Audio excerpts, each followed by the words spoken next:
Discover India by road में आपका फिर से स्वागत है दोस्तों। आज डे 4 है और आज हम करने वाले हैं खजियार की साइट सीइंग। हम जिस होटल में रुके थे उसके नज़दीक ही एक जगदम्बा माता का टेम्पल था, तो हम सुबह सबसे पहले वहां पर पहुंच गए।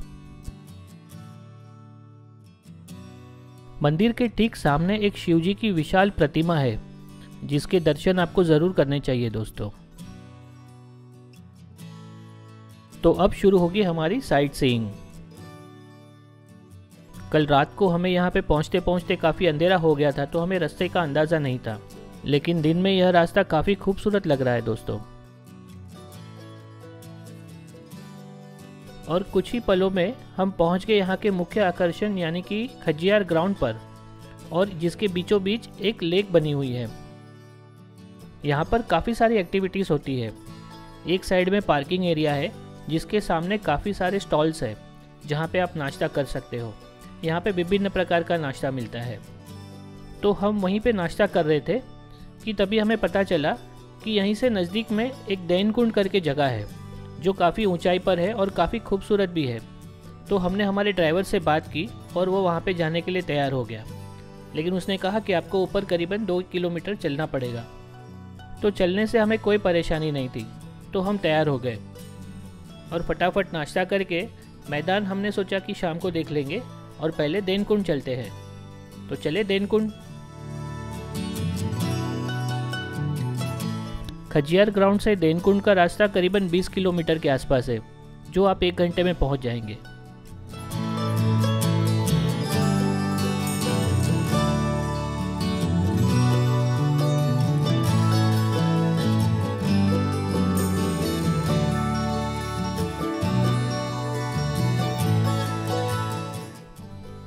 और इस खूबसूरत मौसम का आनंद उठाते हुए हम दैन कुंड की ओर बढ़ रहे थे।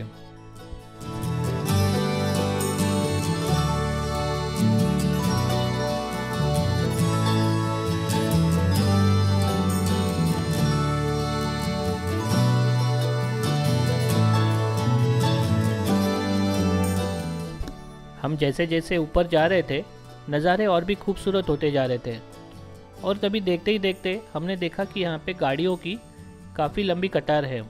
तो हमारे ड्राइवर ने कहा कि हम पीक पर पहुँच गए, अब गाड़ी यहाँ से आगे नहीं जा सकती क्योंकि यहाँ पे मिलिट्री का एरिया है, और वहाँ से एक छोटा सा ट्रैक ऊपर की ओर जाता है।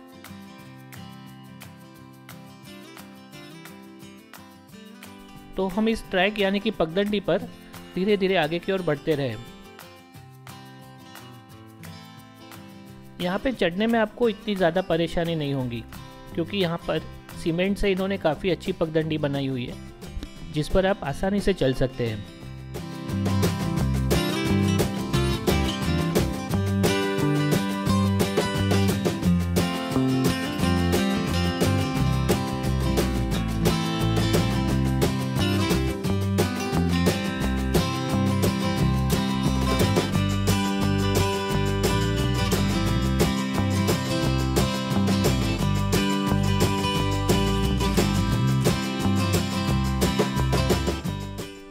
और जैसे जैसे हम आगे बढ़ रहे थे खूबसूरत नज़ारे हमारी आंखों के सामने थे।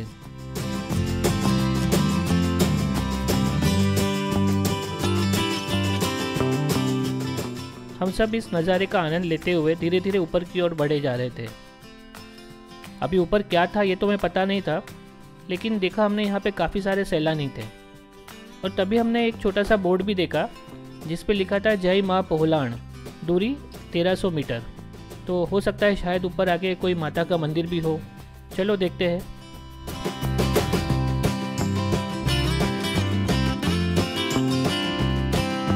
यहाँ पे कुछ कुछ दूरियों पर यात्रियों को बैठने के लिए भी इंतजाम किया गया है, तो आप अपना सफर काफी आराम से करें और अपने आसपास के नज़ारों का भरपूर आनंद उठाएं।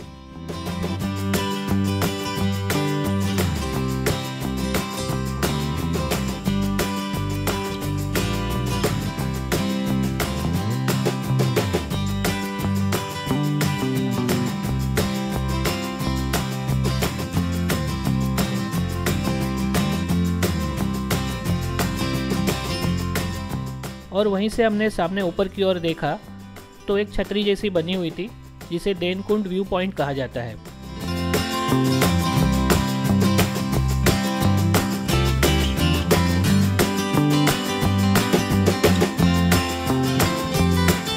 तो ऊपर पहुंच के हमने थोड़ी सी फोटोग्राफी की और हम आगे की ओर बढ़ चले। ज़्यादातर सैलानी यहीं से आके वापस चले जाते हैं।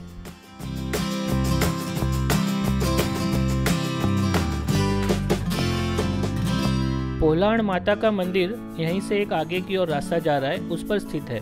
यह मंदिर करीबन यहाँ से 1 किलोमीटर की दूरी पर है। यह रास्ता थोड़ा सा संकड़ा है लेकिन अच्छे से बना हुआ है, आपको चलने में कोई परेशानी नहीं होगी यहाँ पर।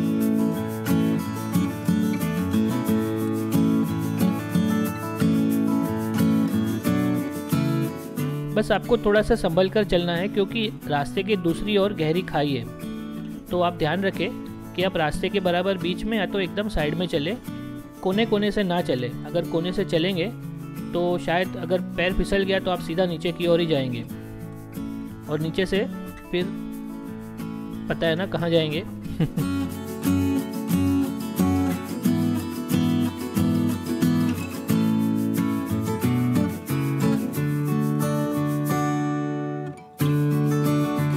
दोस्तों यहाँ पर आके हमें एक बात पता चली कि जो कुदरत में हमें जो आनंद मिलता है, मतलब शहरी जीवन तो ठीक है, लेकिन अगर आपके पास में थोड़ा समय और थोड़ा सा पैसा है तो आपको समय निकाल कर इस दुनिया को या इस जन्नत को ज़रूर देखना चाहिए, क्योंकि जो खजाना कुदरत के पास है वो यहाँ पर आके ही हमें मिल सकता है।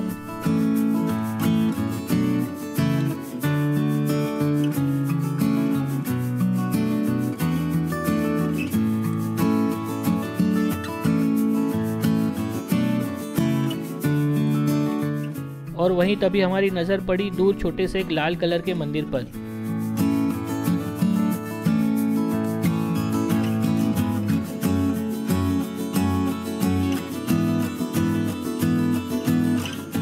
और मैं तो मानता हूँ कि बहुत खुश नसीब है वो लोग जो यहाँ पर रहते हैं। पता नहीं शायद हमें खुश नसीब मानते होंगे और हम उन्हें खुश नसीब मान रहे हैं, लेकिन ये तो अपना अपना नज़रिया है। लेकिन वाकई में यहाँ पर जो खूबसूरती है, भगवान ने जो यहाँ पे खूबसूरती बांटी है, उसको देखने के लिए तो आपको यहीं पे आना पड़ेगा।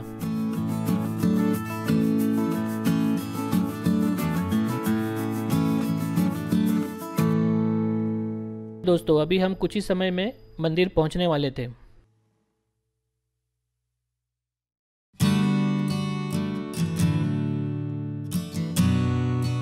इतनी दूर ऊंचाई पर ऐसा मंदिर भी होगा इसकी हमें बिल्कुल कल्पना नहीं थी।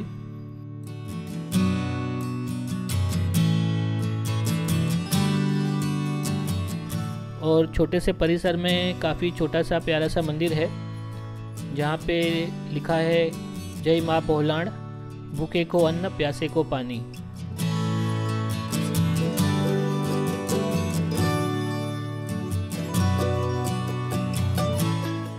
और ये रही माता की प्रतिमा, यह शायद काली माता का स्वरूप है।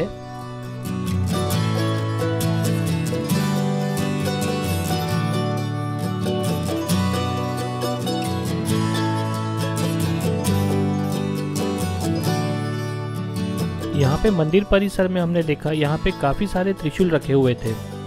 ऐसे लग रहा था जैसे यहाँ पे माता को त्रिशूल चढ़ाने की कोई प्रथा है।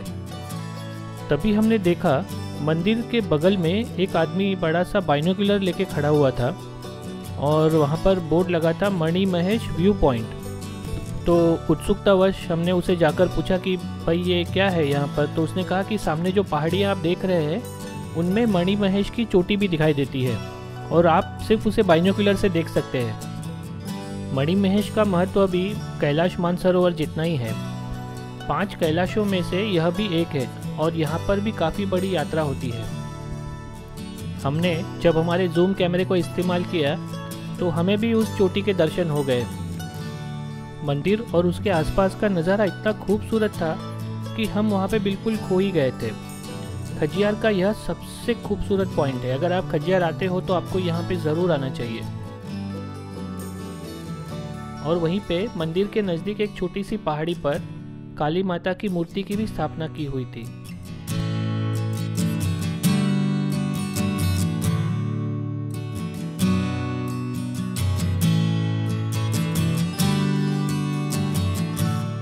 देनकुन और इस मंदिर का आनंद हमने भरपूर उठाया दोस्तों।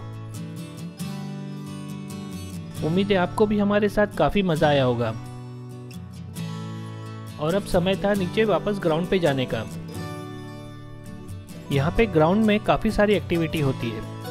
यहाँ पे आप जॉर्बिंग कर सकते हो, जिसमें एक हवा से भरी हुई गेंद में आपको डाल दिया जाता है और ऊपर से नीचे लुढ़काया जाता है। बहुत लोगों को इसमें काफ़ी मज़ा आता है। उसके अलावा यहाँ पे पैराग्लाइडिंग भी होती है और उसके अलावा यहाँ पे हॉर्स राइडिंग भी आप कर सकते हैं। मैदान के बीचों बीच एक लेक बनी हुई है। यह लेक में काफ़ी कम पानी है। पहले इसमें काफ़ी पानी हुआ करता था, लेकिन अभी यह पानी काफ़ी सूख गया है। तो अभी इसका निश्चित कारण तो हमें पता नहीं है। और देखिए यहाँ पे कैसे पुल भी बनाया हुआ है। मतलब पुल इसी वजह से बनाया हुआ कि पहले शायद पानी यहाँ तक आता होगा, लेकिन अभी वो धीरे धीरे सूख के एकदम छोटे से एरिया में रह गया है।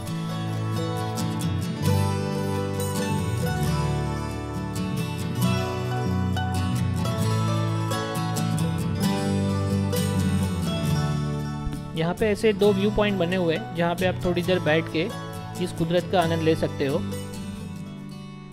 तो हम भी यहाँ तक पहुँच गए। पानी बहुत कम हो गया था, लेकिन पानी में मछलियाँ बहुत सारी दिखाई दे रही थी। जैसे हमने कटरा से निकलते समय मनसार लेक में देखी थी, वैसे यहाँ पर भी काफ़ी सारी मछलियाँ थी, लेकिन यहाँ पे इनको खिलाना मना था। ये यहाँ पे इन्होंने बाहर बोर्ड मारा हुआ है कि मछलियों को खाना खिलाना मना है, लेकिन मेरे बेटे से रहा नहीं गया। हमारे पास थोड़ा सा कुछ नाश्ता था सूखा, तो जैसे ही हमने उसे डाला तो बहुत सारी मछलियाँ उमड़ पड़ी। शायद यह भूखी होगी, तो हमने भी उनको थोड़ा सा खाना खिला ही दिया। मछलियों को खाना खाते देख अब हमें भी बहुत भूख लग रही थी। मैदान के साइड में एक लाल बिल्डिंग बनी हुई है जहाँ पे खाने के बहुत सारे स्टॉल्स है, होटल्स है, तो आप वहीं पे खा सकते हो। और या तो आप सुबह जहाँ पे हमने पार्किंग में गाड़ी लगाई थी वहाँ पे भी स्टॉल्स है, लेकिन वहाँ पे आपको ऑमलेट है या पकोड़े है या पराठा ऐसे ही कुछ मिलेगा। अगर आपको कुछ भरपेट खाना है तो आप यहीं पे आके खाइए। और यह छोटा सा एक टाइम लैप्स मैंने आपके लिए कैद किया है इस मैदान का। उम्मीद है आपको पसंद आएगा। वैसे इस जगह के बारे में आपको एक जानकारी देना चाहूँगा कि कुछ होता है पिक्चर में जो समर कैंप लोकेशन था वो यहीं पे शूट हुआ था। और अब शाम ढलने को थी, तो आखिर में हमने हॉर्स राइडिंग करने का फ़ैसला किया। हॉर्स राइडिंग इन लोग ग्राउंड में नहीं कराते, ये आपको रोड पर ही करवाते। तो रोड से जो साइड बाय साइड हमारी होटल थी उसी तरफ ये लोग जा रहे थे, और वहाँ से आगे से जो मंदिर था सुबह जहाँ पे हम लोग गए थे जगदम्बा माता का, वहीं से यू टर्न मार के वापस आ जाते हैं।